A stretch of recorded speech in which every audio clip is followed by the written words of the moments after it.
computer dorks devalued their work in the eyes of money guys with no taste. He called them computer dorks.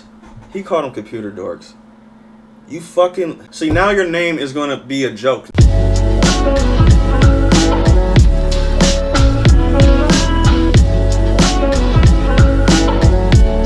Yo, what's up? Back with another video. And I never heard of this guy before. He got a funny name. But he, apparently from what you guys have been telling me, is that he actually has a problem with Corridor Crew's video. And he's not even an animator or an artist. But he's just a fan of anime and shit like that. So, you know, I guess he got some credentials. But either way it goes, I don't knock anybody for their opinion. If he got an opinion about it, I kind of want to hear about it. It's interesting for me to, you know, see the back and forth on what other people might think about the situation. So I'm not going to demonize him. I have no ill will towards him. I don't even know who this guy is. I just heard about it because you guys put him in my comment section. The only thing I know is that he's a guy who lives in his mother's basement. And he got 1.31 million subscribers. So obviously he's doing something. He's doing something good. If like if he's living in his mother's basement and he got 1.31 million subscribers. So I'm gonna give him the benefit of the doubt to see where he's coming from. But you know, as a person in the field myself, I actually can speak on this. So let's see if he got some valid points. Let's see. Let's go.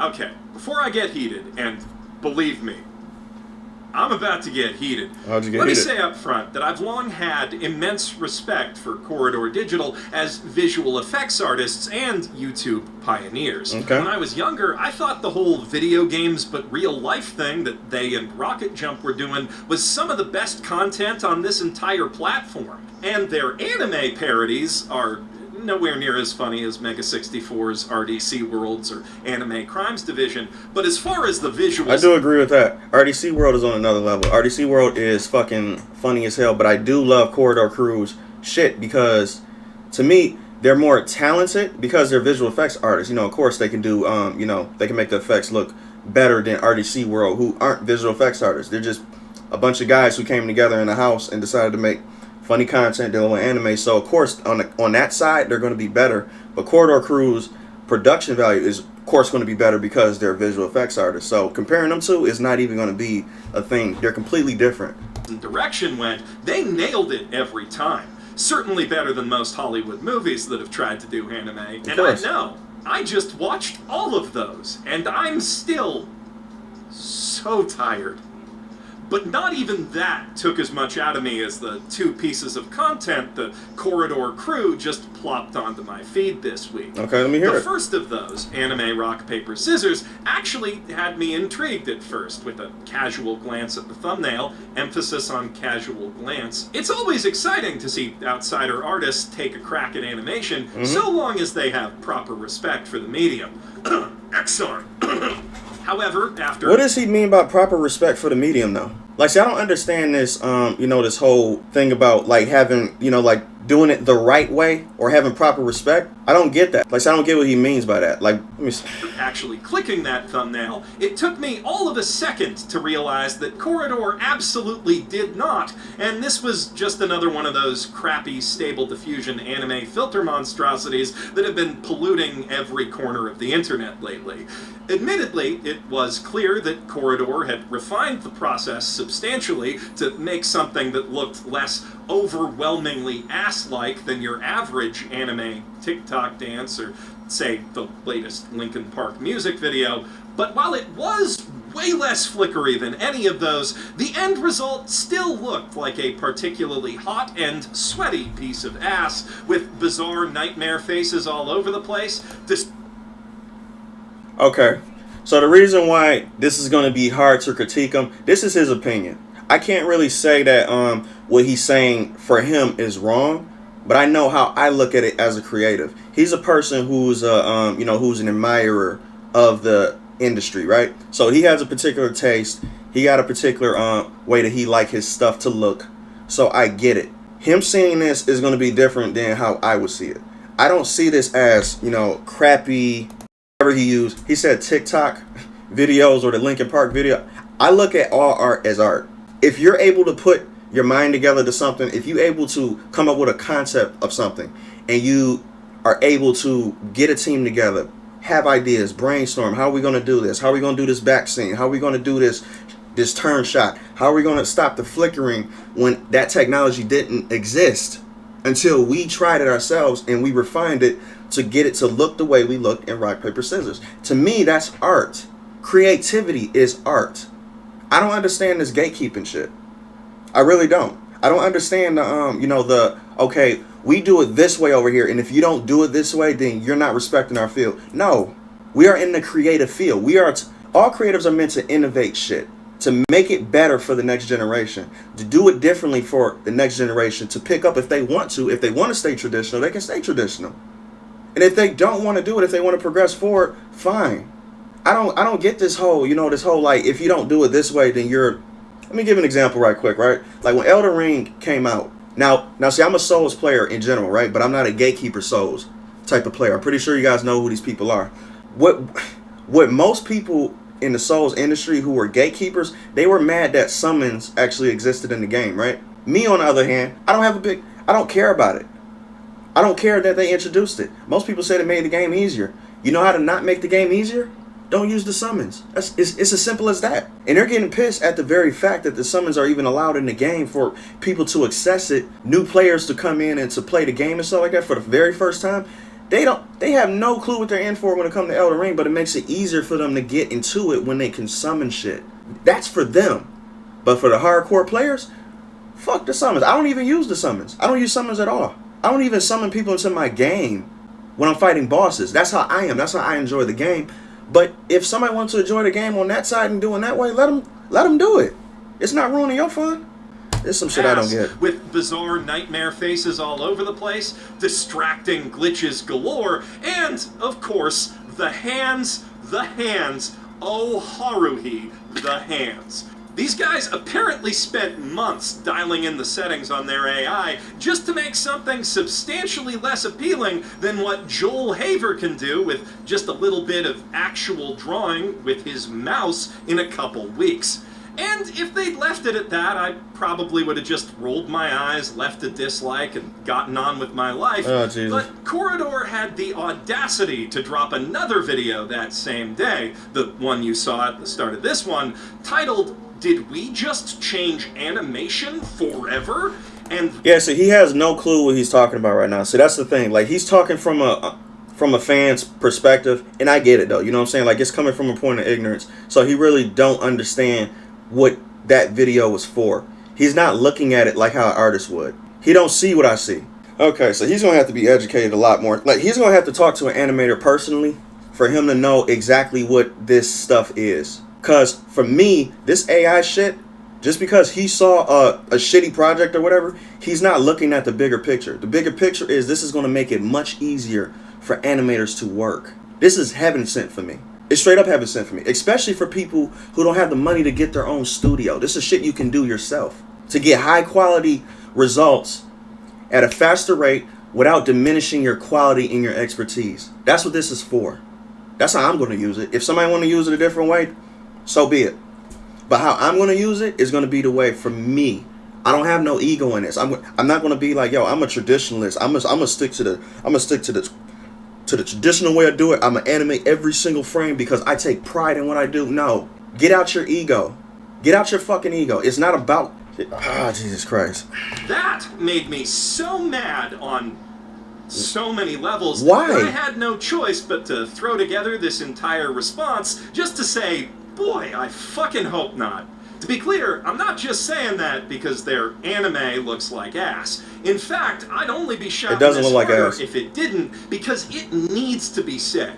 Corridor's tech bro spiel that traditional animation that requires a team of incredibly skilled people drawing every frame is somehow in need of democratizing is straight up offensive. Makoto Shinkai made an entire anime episode by himself on a Power Mac in 2002. Corridor's inability to do... Do you think he wanted to?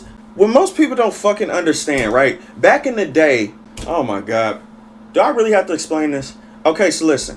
When anybody comes up with something that's innovative and that's new, right? It's in its infancy stage, right? So him bringing up, with him doing this, right? All on his computer. I guarantee you, if you told him an easier way, that there's an easier way of doing what he just did, because you know this had to take years. Team of incredibly skilled people drawing every frame is somehow in need of democratizing. It is. It is. Nobody wants to do that. Nobody wants to draw 1,000 frames of the same fucking picture. We don't. We do it because we love what the end result can be, but it's not something I take pride in. I don't take pride in.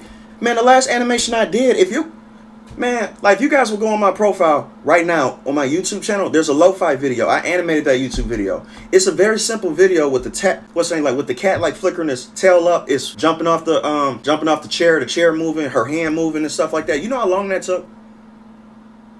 That took me a month and a half of straight working on that. No other projects on the side. Straight month just working on that. There was over 2,500 frames for that one video. You think I'm not going to be thinking in my head while I'm doing my 1,000th frame, damn, I wish there was a faster way of doing this. I'm constantly looking for shortcuts. Every artist does.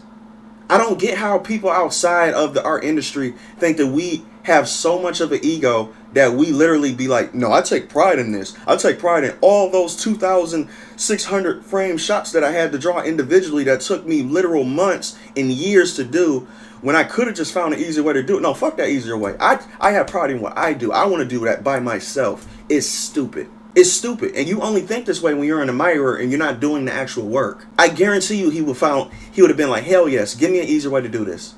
Give me an easy way to do this. You're an admirer. You don't know. It's not offensive. Makoto It's not. Shinkai made an entire anime episode by himself on a Power Mac in 2002. Because he had to. Inability to do so with modern tech isn't a manpower issue.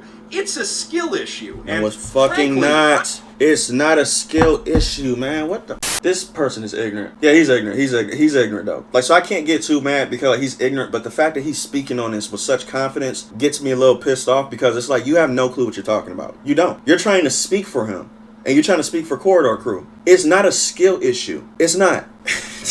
And I personally think it's a time gap issue, because if you brought the same guy who did that on his computer into the future nowadays and told him to do the same project, he would literally not do that one-on-one. He had to do it because that's what he had to work with. It's with anything. It's just like nowadays with me drawing on my computer, right? The Wacom tablet. I had to sell my Wacom tablet because it became inefficient for me. It's a good tool. It's a very useful tool, but I found the easier thing to use. And I use Procreate because it's easily accessible. I can do a lot of things very quickly on there.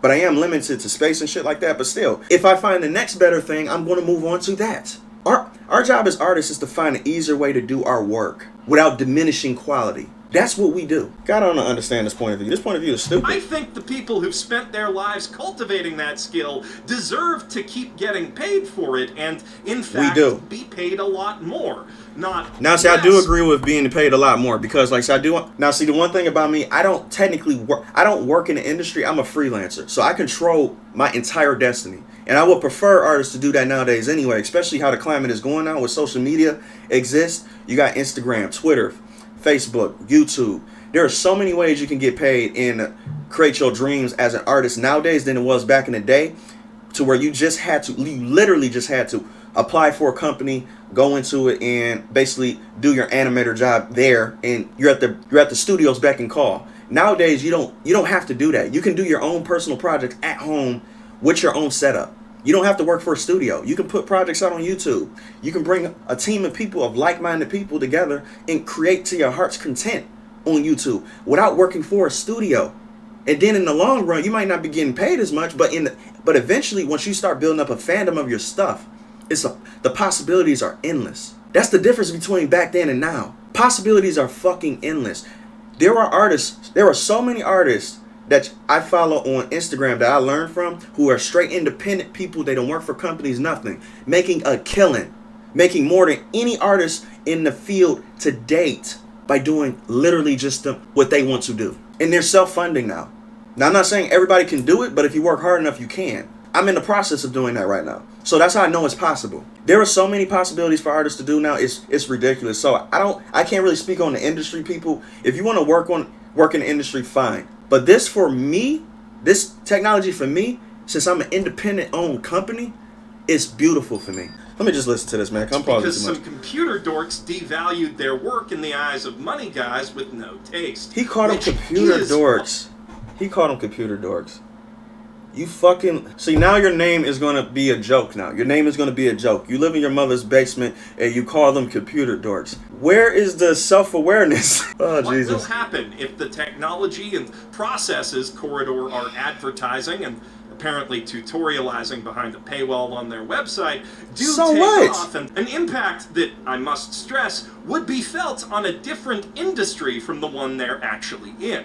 In response to the backlash that their videos understandably gotten, Corridor's been going around liking sarcastic tweets about people on the internet when a VFX channel tries out new VFX technology. But they're clearly pitching this as a disruption to animation, not VFX, so that's pretty fucking scummy and dishonest in my... Oh my god, this guy don't know what the fuck he's talking about. He doesn't know what he's talking about. Corridor Crew's main thing as people is to innovate. That's what their whole channel is for. Their whole channel is to create new tools for people to use. We got a group of people who we brought together who have the same interests, and the sole purpose we have is to push to the future, to come up with new innovative ways of doing different things, tools, whatever, what have you. It's not about shitting on another place. You get to choose to use it if you want to. You don't have to. Like what I said, this industry nowadays is so independently driven, it's not even funny. Yeah, you got animation studios that I can't really speak on because I don't really know about it. I don't really know what they go through, but I do know from the animation studio Mad or something like that. Like Mad, who created Attack on Titan, Chainsaw Man, Vinland Saga. People, they've been cranking out shit like crazy. And you can tell they're being overworked, which I do not like. But, you know, that's business. When you work for a company, that's what you sign up for. I know people don't want to hear this, but when you sign up for a company and you sign on that dotted line, I am your employee now. You are at their beck and call. That's why that's why I can't relate to what they go through in the industry, because I believe in independence. I believe in working for yourself. I believe in, not being at the mercy of a company, because I don't like the idea of a company telling me what to do. I don't like the fact that a company gives me a deadline. I don't like when a company tells me, hey, you have to do this particular way or else you're not valuable. I don't like that idea. I don't. So that's why, for me personally, I can't relate to what they go through in the industry, but I do know what this tool would do for animators in general. Independent animators. Let me be more specific. So I know what that would do. And I know what it would do for people in the industry too. It would make your job simpler. Now, as far as it paying you less money, I don't really think that's a debatable point right there. But I'll have to do more research and talk to more people in the industry, which I got people I could talk to actually have a discussion about this type of situation. But to me, he just feels like he's white knighting for people who aren't even asking to be white knighting for. That's what this feels like to me. It's like you're trying to wear a badge of honor, like, I got your back. I got your back, for people who's not even asking for protection. My opinion.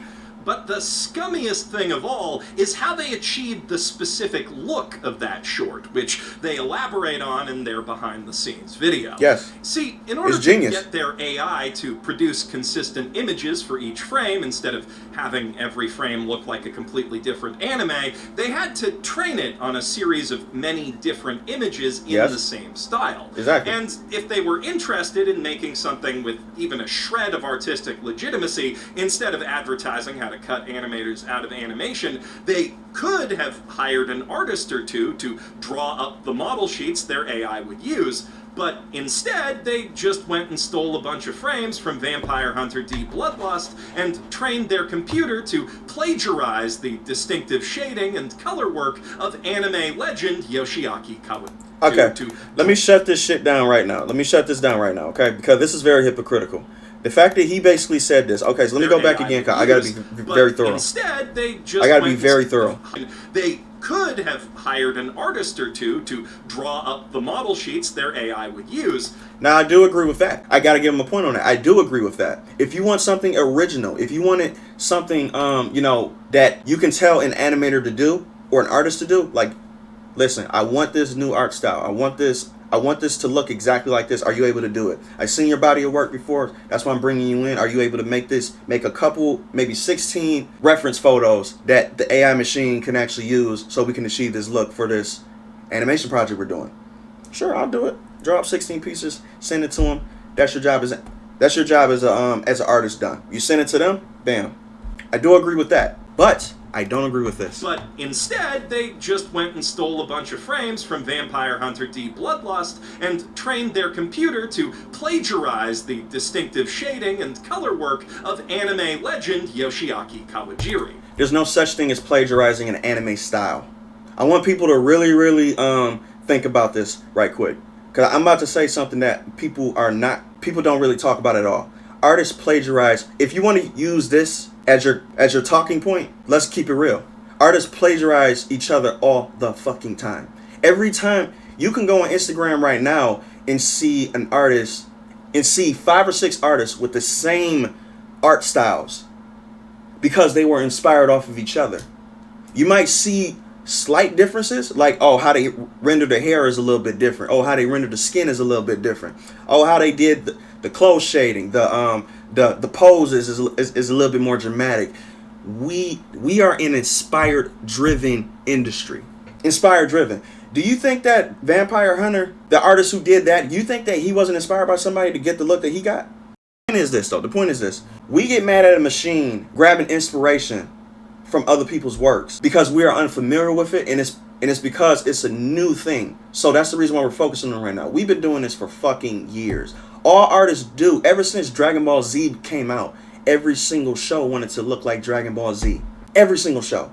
After Dragon Ball Z, every show had the spiky hair. Every show had the Dragon Ball Z eye look. Are you going to get after them about unoriginal? Are you going to get after them about plagiarizing?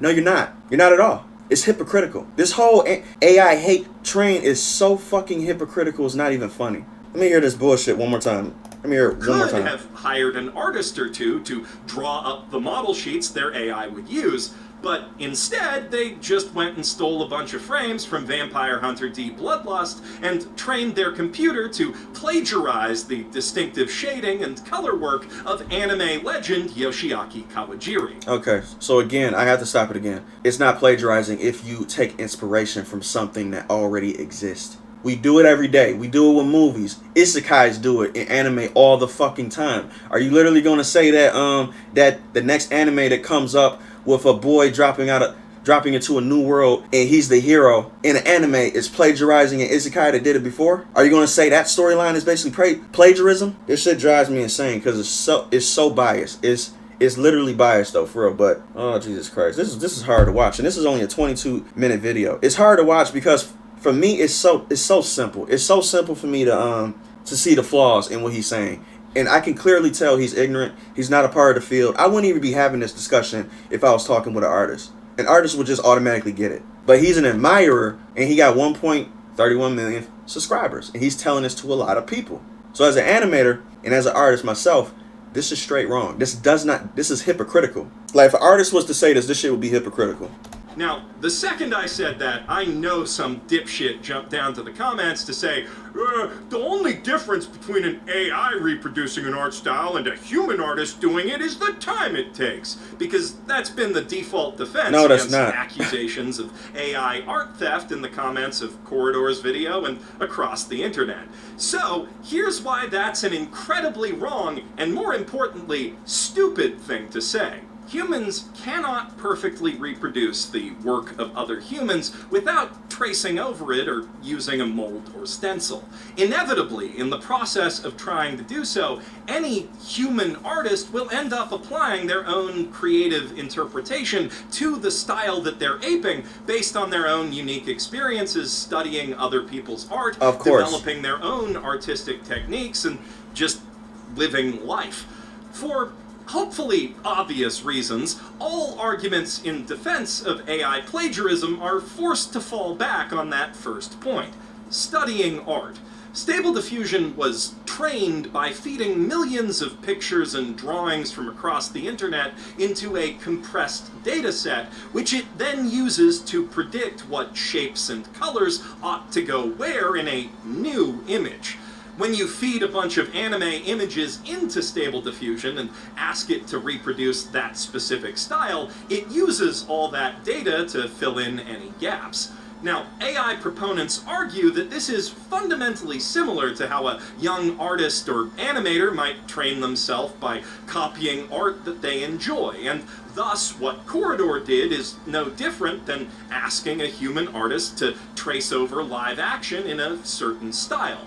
But this argument fails on two fronts. Okay, let me hear it. Firstly, it ignores how the study of art is both inextricably tied to an artist developing their muscle memory and filtered through their unique perspective, something a computer doesn't have. And secondly, it ignores that human minds don't have a computer's ability to store and call up on command every image they've ever seen.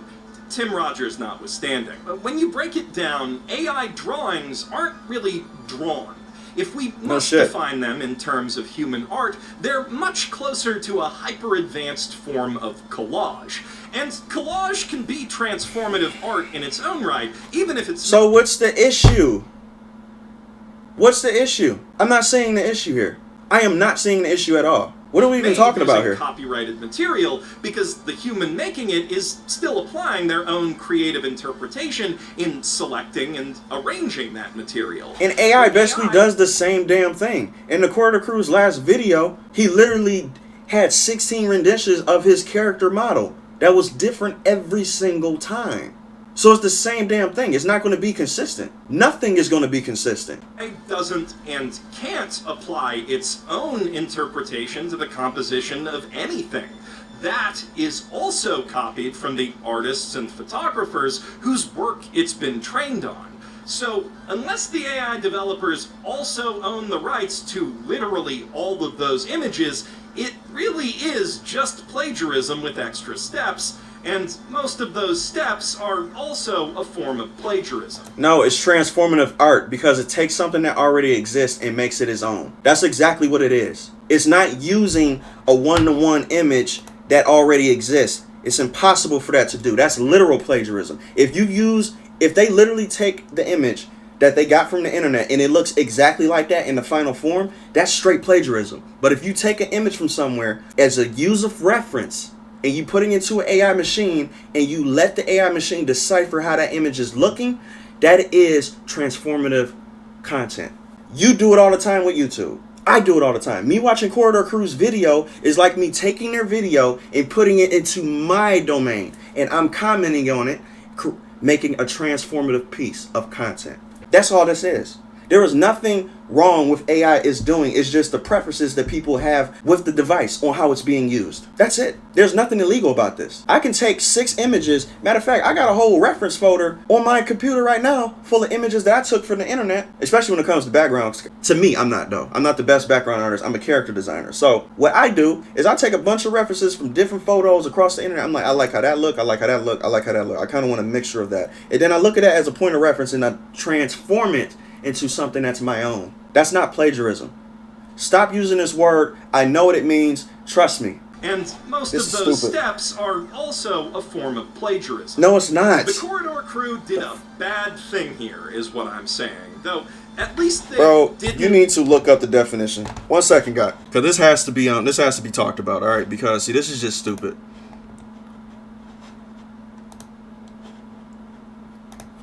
This is stupid.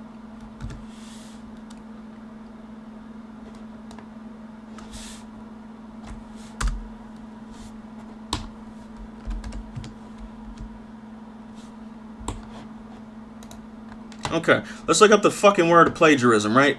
The practice of taking somebody else's work or ideas and passing them off as one of your own. Now, if you take them off one-to-one, like if somebody had an idea, right? Like somebody had an idea, and this is very, very specific. I know this sounds open-ended to y'all, but this is very specific. This means the literal definition of taking somebody else's idea and putting on to something else. So if Dragon Ball Z came out, right? Dragon Ball Z is a show that came out back in the 90s or whatever, right? And everybody saw how successful that show was, right? Plagiarism would for them to be, I'm going to take Goku as a character in the whole storyline of Goku and just do it without a spin on it. No spin at all. That is plagiarism. But if you took the idea of Goku, like how Goku took the idea from the Monkey King, most of you guys don't realize Goku is an adaptation version of the Monkey King in China, like in mythology. That's basically what Goku is. So it's basically like taking the idea of Goku, creating your own character around the ideology of Goku, and basically creating your own universe. I found this on the web. Shut up. That's called transformative use. Superman and Goku are one of the same. That's transformative. It's not plagiarism. It's called inspiration. Oh, I like this story. I can tell it a different way. I can tell it my way. Oh, I wanted to do it my way, though. That's not plagiarism. We got to get this definition correct because this shit is stupid. Plagiarize the live action shots and edits that they used as a base for the final animated product. Because when it comes to like these AI tools, it actually makes it easier to like copy people's style. So if somebody just rips off somebody's style, call them out and be like, you ripped that person off, screw you. Like, So then we went and we took a bunch Now, of see, I don't agree with that either, though. So Of course, it makes it easier to like copy people's style. So animated there's no such thing as copying a style because like there's no such thing as that. I see it done too many times to where it's like oh Jesus Christ, how am I going to explain this to people to actually understand what I'm talking about? these AI tools, it actually makes it easier to like copy people's style. So if somebody just rips off somebody's style, call them out and be like, Okay, so this statement right here, let me be honest, it doesn't sound good that he said it. But for me, without him even saying this is not even what AI is. It's not. There's no such thing as copying somebody's style. There's no such thing as that. You're basically getting inspired off of something that already exists and you're doing it your way. It happens all the time. It happens with movies, TV shows, art, music. How many musician people you know who sound exactly the same? How many different movies you see have the same storyline but told a little bit differently? Now, if you see a one-to-one, if you see a direct one-to-one and it's like, hold up a second, this is literally my shit. Just call them out and be like, bro, you didn't even do a spin on it. You literally took my shit. That's when I will call you out. I have seen that before. I have seen somebody literally on the internet because when you're an artist on Instagram and stuff like that, you're going to have people who are inspired by you. So what they would do is they would try to redraw your shit and post it on Instagram and try to take credit for it without even tagging me. That's when I will go to them and I'll be like, hey, listen, I get you inspired, but you literally did exactly what I did without no inspiration involved, nothing. You literally just copied my picture and posted it on your social media and didn't even tag me and tag the person you was inspired by. That's when I have an issue because you didn't give me credit because it's a one-to-one, clearly. That's the only time when I have an issue. But if you take what I do and you did your own spin on it to where it's like, okay, that's a unique way of thinking it. I can tell you was inspired by me, but it's yours. You did it differently. Yeah, I'll be like, okay. rip that person off, screw you. Like, So then we went and we took a bunch of frames from Vampire Hunter. Of course, when I say that, I am ultimately making a moral judgment as an art critic, not a legal one, and it remains to be seen how courts and lawmakers around the world will respond to this emerging technology. It's transformative One use. recent ruling that the art of AI-generated comics can't be protected under copyright does set a good precedent and theoretically means that anyone out there could, say, take a frame of Corridor Digital's anime and sell it on Redbubble with no repercussions. But if historical precedent is anything to go on, future rulings and laws will probably trend in whatever direction big companies think will make them the most money. You probably know It's a lot of ads, brother. which probably won't be good for the artists and animators working under those big companies, or smaller companies like Corridor trying to work independent of them, for that matter. While it is in a very gray area at the moment, my gut tells me that what Corridor Digital has done to Yoshiaki Kawajiri, and more significantly, big company Studio Madhouse, will be considered copyright infringement at some point in the future. And It's not. It's not. It's being used as transformative use. This is so stupid. This is exhausting listening to this. even if it's not, we already know that images from any film or show made in this way can't be copyrighted, which heavily limits how indie, big air quotes, animators can merchandise or monetize this sort of work beyond throwing it up on YouTube for ad revenue. So, as far as that lofty ambition of democratizing animation goes, it's simply not going to go down that way. However, it's likely that none of those copyright restrictions will apply if the creator of an AI model like Stable Diffusion can prove that they own the rights to every image that model was trained on, in addition to the base code.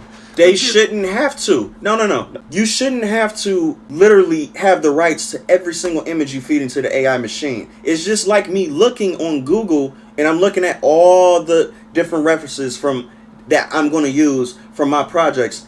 And these are clearly done by people who are artists and who actually exist. And I'm looking at all this reference. I'm looking at all this stuff. Okay. I like that hairstyle. I like how they did it right there. I'm going to do my own spin on it. Okay, I like that background. I like those eyes. That's nice. I like that level of brown. Okay, cool. I download a couple pictures of reference. I put them in my folder. I sit down and I start creating off of the references I got up here. Are you expecting somebody to, in a court of law, to be like, yo, you're going to have to prove that literally every single picture that you thought to use to create what you did, you're going to have to prove that you own those pictures because that's stealing. I was like, no, I just seen a bunch of images and I was inspired by it. And I used it. I don't have the right to say anything. That's just like if somebody draws my stuff. I can't take them to court for wanting to use parts of my style. This doesn't make any sense. It's obviously infeasible for your average independent film studio or open source programmer to do, but quite feasible for any IP monopoly with the resources to research and develop its own in-house AI. So Disney, Warner Bros. Discovery, Universal, Nickelodeon, Sony, Bandai Namco, maybe Toei, Production IG. The list of companies who actually own enough animation IP and assets to do this is small, but it represents a significant, possibly majority chunk of animation market share and, more importantly, jobs. And I'm not going to be too alarmist here. Most of those jobs probably won't be gone anytime soon, but they might be about to get a whole lot shittier. We're a long way off from AI being able to produce anything that doesn't look like hot horse manure without the guidance of both technicians who know how to finesse the tech and artists who know how to compose an appealing image. Then that means that there has to be a team of people working. Okay, so you always need somebody behind the scenes to help this shit out. This shit is never going to be perfect. You can't just, it's not as simple as just clicking a button. It will never be as simple as, okay, I want to create an anime that look like this. Let me just type it in. Click. Bam, I got my anime. Done deal. No, you have no clue what goes on behind the scenes. And I know you know a little bit because you're an anime enthusiast, but you really don't know. And, as we can see from all the disappearing hair, fucked up hands, and garbled monster faces, and corridors short, not to mention their six-fingered thumbnail, we're about as far from this tech being, and not to mention their... Where did he see six fingers at? Where did he see six fingers at? 1, 2, 3, 4, 5. Do he consider this part to be a finger? You just messed up right there. You're not an artist. You don't even... Oh my god. His shots are so lazy. It's like I could tell he doesn't do art at all. This is pointless for me to react to. I'm just gonna be honest for real. Like this is just gonna be me just shitting on this video. It's just gonna be me just pausing it, saying he's wrong 24 times until the very end of the video, and then it's just gonna be no point. But this right here just shows me he has no fucking clue what he's talking about. He said this thing has 6 fingers. It doesn't. I've been studying how to draw hands since I was 12. So I know how real hands actually look like. Yeah, AI doesn't get it perfectly, but you can clearly tell that this part right here, including the perspective, makes this part of the hand right here look like that. I know that because I have to. He's just six-fingered thumbnail. Yeah, he's just a hater. We're about as far from this tech being anywhere near comparable to the work of a human team, even when the people using it know what they're doing. However, from the 1.5 million views in 3 days and tens of thousands of likes on that video, we can also see that the tech is already good enough to satisfy a sizable group of people with little to no taste. In the coming years, See, he's an idiot, man. See, I'm just going to keep pausing and shitting on him and shit like that. No, it's not 195K people just fucking liking the video because they got shit taste. It's people like me who like the video because we see what this can do for us in the future.